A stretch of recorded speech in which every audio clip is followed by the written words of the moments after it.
El tema que quisiera compartir con ustedes en esta noche, ya que terminamos hoy la serie de la segunda venida de Cristo Jesús. Hemos estado durante este mes, los miércoles que a este servidor le ha correspondido y también en los sábados hablando acerca de la segunda venida de Cristo Jesús. Y hoy quiero hablar acerca de nuestra redención.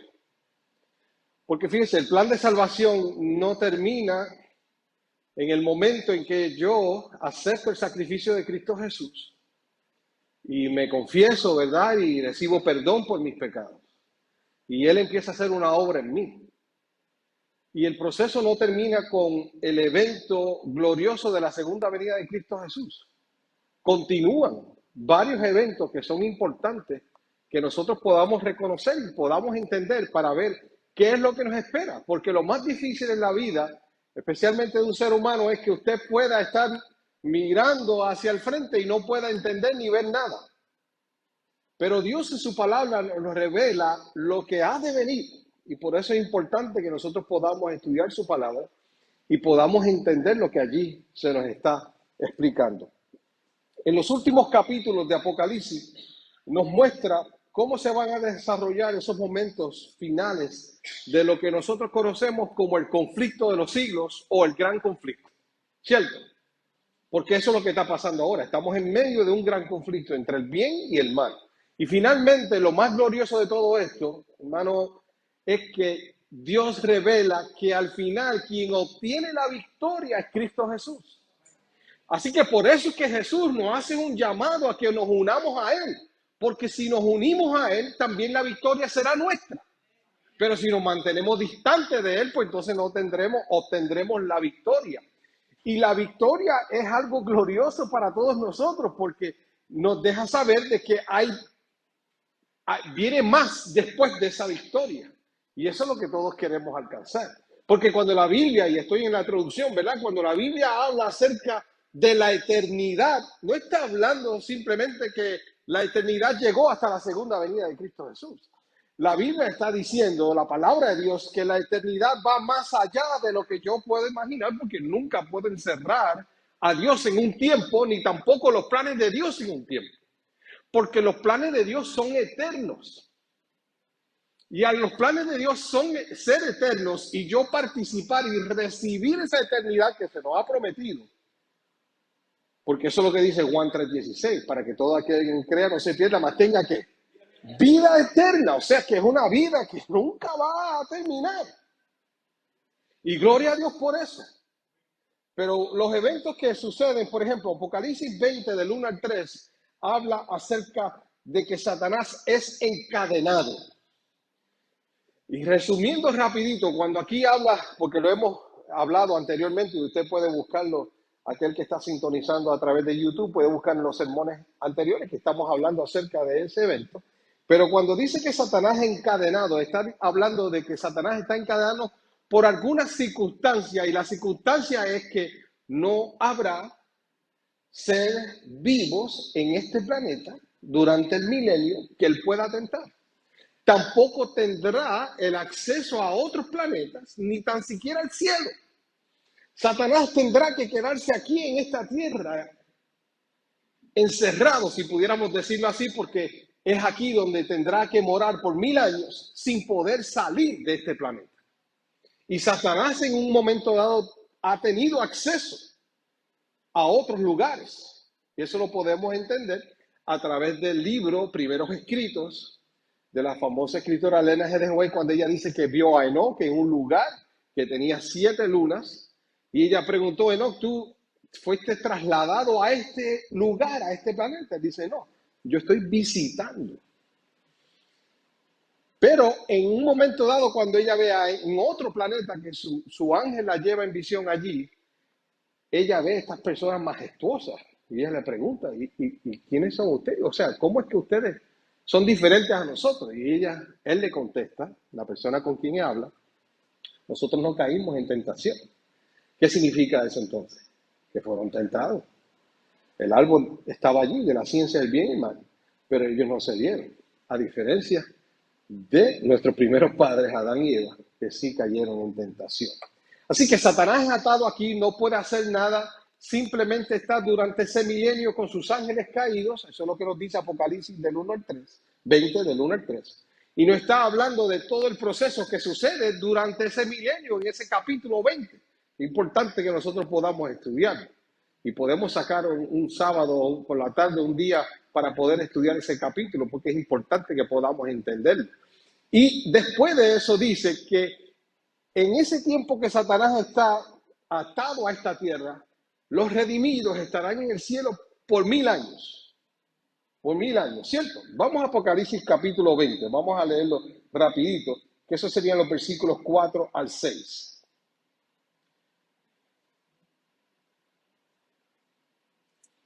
El tiempo va avanzando. Dice allí, vi tronos y en ellos estaban sentados los que habían recibido autoridad para juzgar.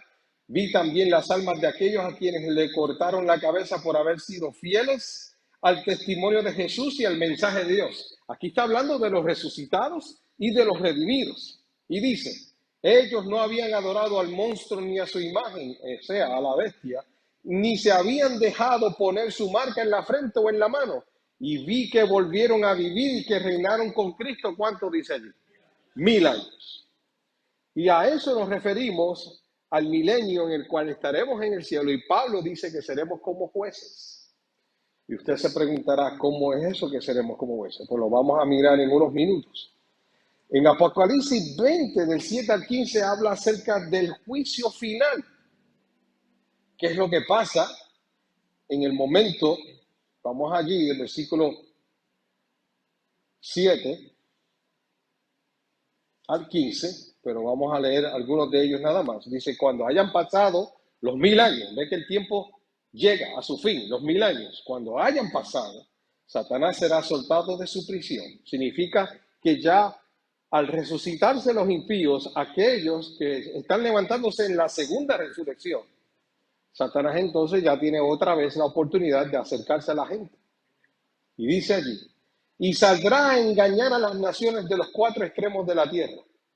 Así que va a engañar nuevamente a todos lo que él pueda, cuyos ejércitos numerosos como la arena del mar reunirá para la batalla, porque él lo que quiere hacer al cabo es poder tomar la santa ciudad que desciende del cielo, que es conocida como la Nueva Jerusalén. Pero Apocalipsis 21, del 1 al 2, habla acerca de un nuevo comienzo.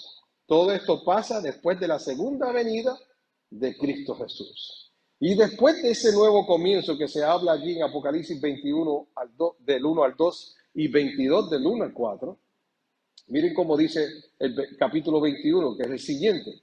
Después vi un cielo nuevo, ¿y qué más dice allí? Y una tierra nueva. Pero ya en este caso, Satanás ha sido destruido y la tierra también ha sido purificada. Y lo dice el capítulo 20 a su final. Porque el 15 del capítulo 20 dice, allí fueron arrojados los que no tenían su nombre escrito en el libro de la vida. Ahí es que entonces Satanás y sus ángeles caídos y todos aquellos que no tenían su nombre escrito en el libro de la vida son exterminados. Miren, y es importante que nosotros podamos entender el por qué es que Dios insiste en tocar a la puerta de nuestro corazón. Él no quiere, dice su palabra, que ninguno perezca, sino que todos procedan al arrepentimiento. Porque Él no desea, como dijo Jesús en Juan capítulo 6, versículos 39 y 40, que todos los que el Padre le ha dado se pierdan. Él quiere que Él pueda resucitarlos en el día postrero y pueda presentarlo también ante el Padre en el día postrero. Pero lamentablemente, por más que Dios ha hecho todos los intentos, y lo veremos en el milenio, de tocar a la puerta de un corazón, en algunos casos fue rechazado. Y al ser rechazado, ¿qué está pasando entonces?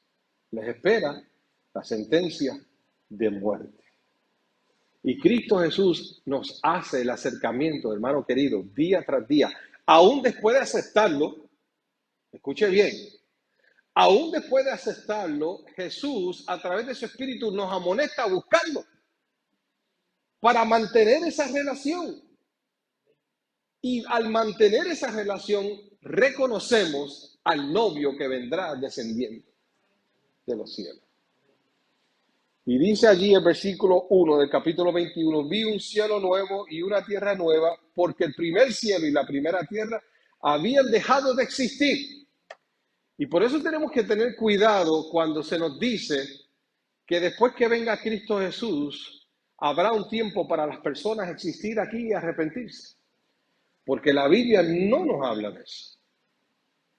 La Biblia no nos habla de eso. La Biblia nos dice que cuando Jesús llegue, comenzará el milenio, Satanás quedará atado, después de un tiempo será desatado, que será el final del milenio, entonces vendrá el juicio, la tierra será renovada y nosotros entonces estaremos morando en esta tierra por la eternidad. Y usted sabe lo más maravilloso de todo eso, es que el trono de Dios estará aquí con nosotros. Así también lo dice el libro de Apocalipsis. Y de ese trono salía un río como de agua de cristal. Y de un extremo del río al otro, Mayo, ¿qué dice allí? Está el árbol de la vida. Y también el libro de Apocalipsis dice que comeremos de sus hojas para la sanidad de las naciones. ¿Usted sabe a qué se refiere cuando habla de la sanidad de las naciones? Lo que está diciendo es que cuando nosotros nos levantemos en la resurrección, nosotros nos levantaremos con un cuerpo incorruptible, nos levantaremos con la inmortalidad, porque somos ahora seres mortales. Según nos dice Apocalipsis capítulo 15, versículo 51 en adelante. Pablo dice que esto corruptible se vestirá de incorrupción y esto mortal se vestirá de inmortalidad. Ahora, ¿qué pasa? Cuando nosotros miramos a la gran multitud, hay algo interesante que se ve en esa gran multitud según el libro del conflicto de los siglos.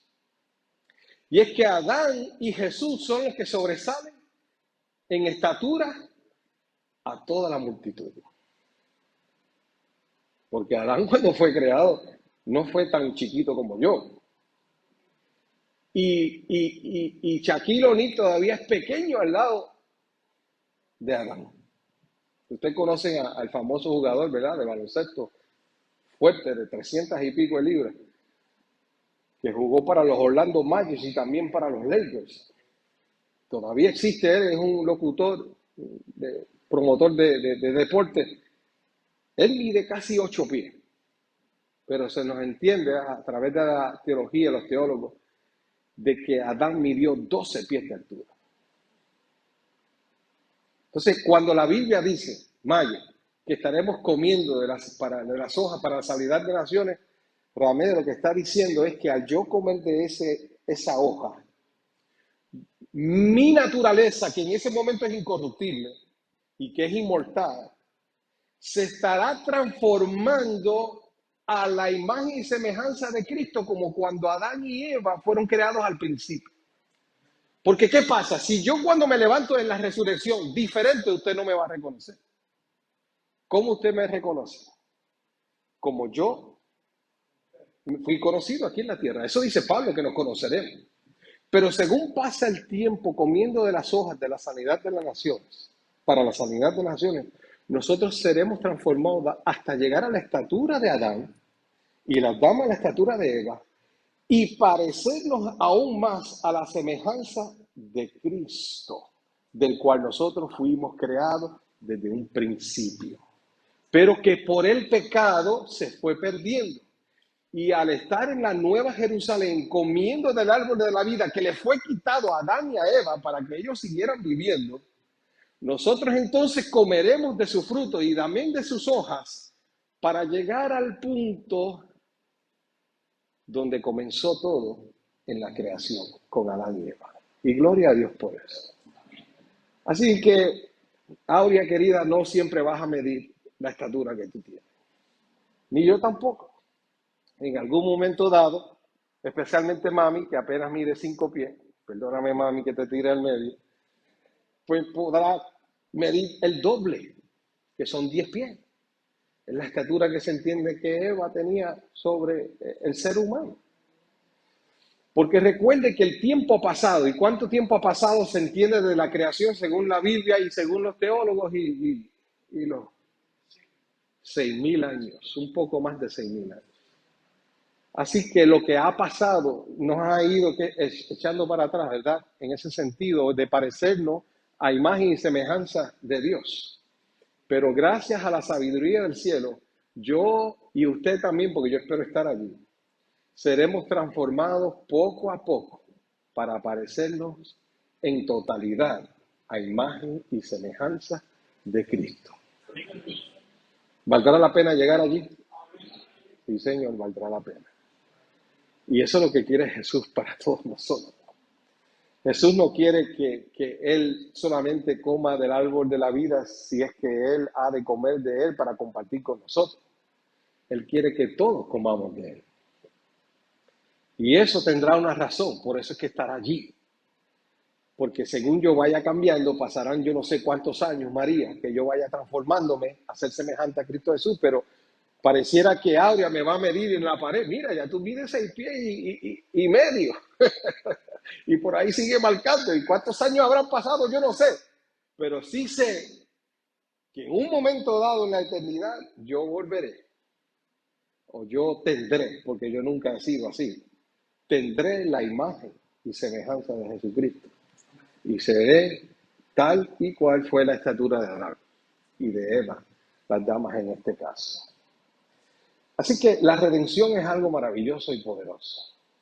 La redención es para todos, no es para un grupo solamente. Dios desea que todos seamos salvos.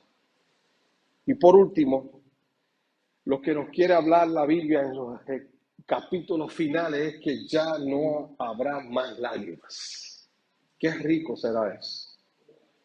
Porque de verdad que cuando uno llora, y en algunos casos ha tenido que llorar amargamente, es dolor lo que uno puede estar sintiendo. Aunque uno también puede llorar de felicidad, ¿verdad? Pueden salir lágrimas. Pero cuando estamos hablando del pecado y del sufrimiento, estamos hablando del dolor. Y Apocalipsis 21, 3, 4 no es claro en decir algo poderoso. Y yo quiero que usted lo lea conmigo cuando dice, y oí una fuerte voz que venía del cielo y decía, aquí está el lugar donde Dios vive con los hombres. Vivirá con ellos y ellos serán su pueblo. ¿Y qué dice allí? Y Dios mismo estará con ellos como su Dios.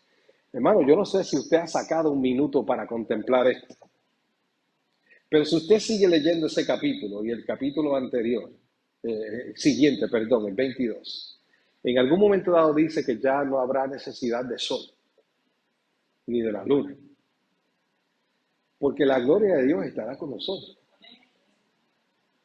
Y es como si este planeta se convirtiera en un sol, en este sistema. El sol será opacado por la gloria de Dios. ¿Usted sabe lo que es eso? Y es como si usted y yo estuviéramos viviendo, no literalmente, pero en el sentido, ¿verdad? Hablando de la gloria de Dios. Es como si estuviéramos viviendo dentro del sol, porque estaremos viviendo dentro del resplandor más poderoso que existe en el universo. A tal punto que en uno de los libros que leí, del Espíritu de Profecía, decía que el bosque, no habrá ni un solo bosque que tendrá oscuridad. Porque usted sabe, cuando uno va al yunque o cualquier otro lugar, hay oscuridad porque las hojas no dejan que la luz entre. Pero en la tierra nueva, aquí donde todo será recreado, la gloria de Dios alumbrará a tal punto que no existirá ningún espacio, ni tan siquiera en el closet que usted tenga para guardar su corona, existirá la oscuridad. Y no es que te va a molestar la vista, porque para eso nos preparará y nos está preparando el Espíritu Santo, para ver cara a nuestro Redentor. Y por eso es que necesitamos permitir que Él obre en nosotros, amigo querido. Para que esa obra que Él quiere hacer en nosotros, que es para ayudarnos a encontrarnos con nuestro amante Salvador, sea realizada y finalmente podamos participar de la redención, de nuestra redención, de la que Cristo Jesús ha separado para todos nosotros. ¿Quieres tú participar de eso? Déjame decirte que tiene que ser algo glorioso. Yo a veces me quedo acostadito imaginándome esas cosas y de verdad que me lo gozo. Y a veces en mi escritorio me quedo pensando cuando leo estas cosas así, wow, Señor, de verdad que lo que ojo no vio, ni oído escuchó, ni ha llegado a la mente, son las que Dios ha preparado para nosotros. ¿Cuándo usted ha visto un bosque con luz todo el tiempo, aún en la noche? ¿Cuándo usted ha visto que no se necesita el sol? Si nosotros sin el sol morimos. ¿Cuándo usted ha visto que no se necesita la luna en la noche? Se necesita la luz de la luna, aunque sea. Y no es que el sol va a dejar de existir, es que la gloria de Dios opacará el sol. Y nosotros estaremos aquí. Y este será el lugar, y me llena de gozo escuchar esto y decirlo. Este será el lugar de comando del universo, mi hermano. La capital del universo.